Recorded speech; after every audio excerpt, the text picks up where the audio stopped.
RSS. So let me go search something. I'm going to search iPod and BMW in Google, and I get some results.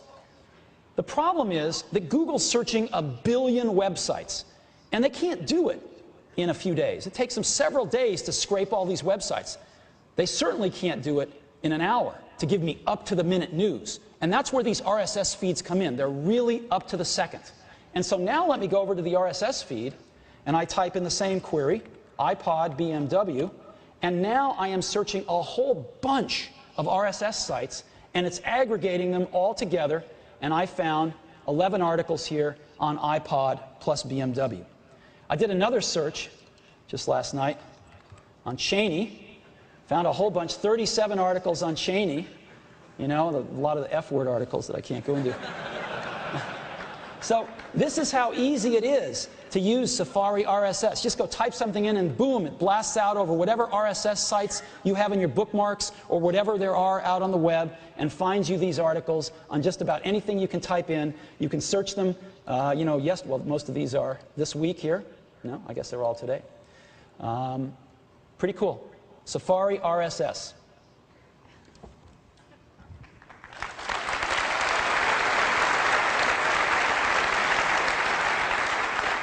Again, integrated right into Safari.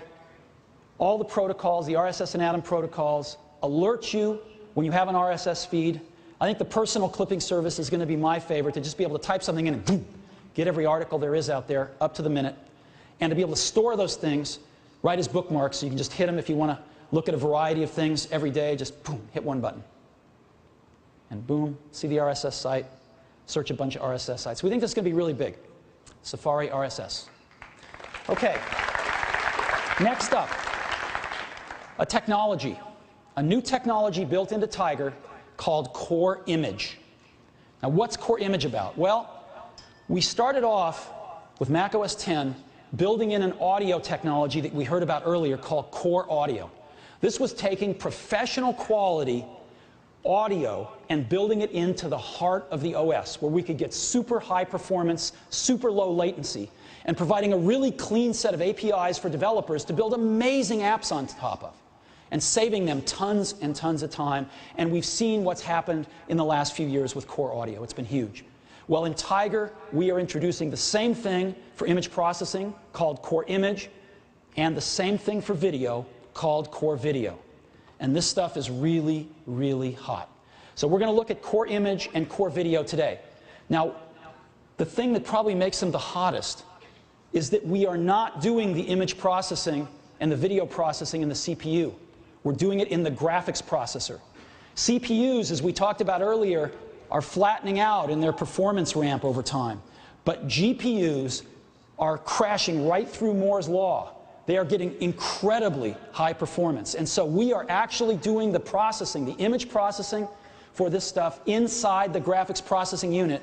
And Core Image and Core Video get it in there and get it out all automatically for you very efficiently.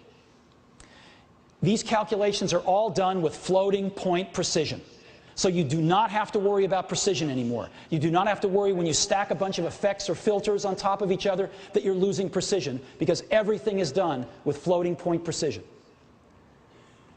A lot of real-time filters. The performance is so high that most of these filters work in real time, and we are going to be supplying over 100 professional quality filters in Tiger for Core Image. And just like we have audio units for people to extend this, we have image units and in Tiger video units for you to extend this in any way you want. We think this is going to be very, very strong. And this is the same technology that's used in the app Motion that we introduced at NAB not very long ago, that's got the video world just dropping their jaw. And it's going to be available to you to write whatever apps you want, just like Core Audio. So Core Image and Core Video, I'd like to invite Phil Schiller, our Senior Vice President of Worldwide Product Marketing, up, and he's going to give us a demo of Core Image and Core Video. Thanks, Phil. Sure. Hi, Steve. Well, good morning, everyone. I can't think of a more exciting thing to get to demo. I tell you, this is some of the most advanced technology I've ever had the pleasure to play with. So we thought hard about how to demonstrate this to you all, and particularly in a way that really shows you what you're going to be able to do in your own applications. So we created a fun little demonstration application and called it Funhouse. Now this little app called Funhouse does two simple things.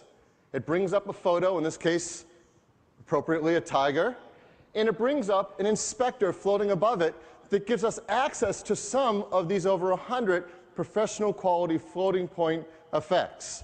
And so I'm just going to take this first one right here, show you how some of them work. It's pre-selected at sepia tone. I'll just drag the slider and affect a parameter on it, and in real time I'm playing with sepia tone. And there's a lot of effects and filters here that you'll want to use inside your own applications. Here's just, again, just some of them. Let me pull up some standard color controls. Those are now built in. You can have these in all your applications. Play with saturation, or brightness and contrast, all built in. And really powerful filters. Like, for example, a lot of customers like to have a Gaussian blur in their software applications. Now you can have one in yours without having to do any of the hard work. We've done it for you. Real-time, beautiful, smooth effects. And it's not just 2D effects. There's 3D effects in here as well. Let me bring up a bump distortion and drag that out. Look at that, real-time, fluid, incredible performance. And again, there are parameters that you can create in interfaces for your customers. Let me give it a nice big nose, or make this the smartest tiger you ever met. It's incredibly powerful. Let me bring up one other 3D one. This is just remarkable. It's a glass distortion. Gives a nice wet effect. And again, this is calculating refraction through a height. So I can play with that height as one of the parameters and adjust how glass I want it to be. I can also move it around in real time. Look at that. You're seeing well over 1 billion floating point calculations per second happening on this image. Well, we told you there are filters. There's also transitions, which are, of course, filters over time. Let me bring one of those up. A standard wipe. We're going to see a bunch of settings you can have there. I'm just going to click play and wipe from one image to the next. Beautiful, professional quality wipes. Let me go back. Let me try another one. Bring back our tiger. This time let me do a ripple. Again, I said transitions are really effects over time.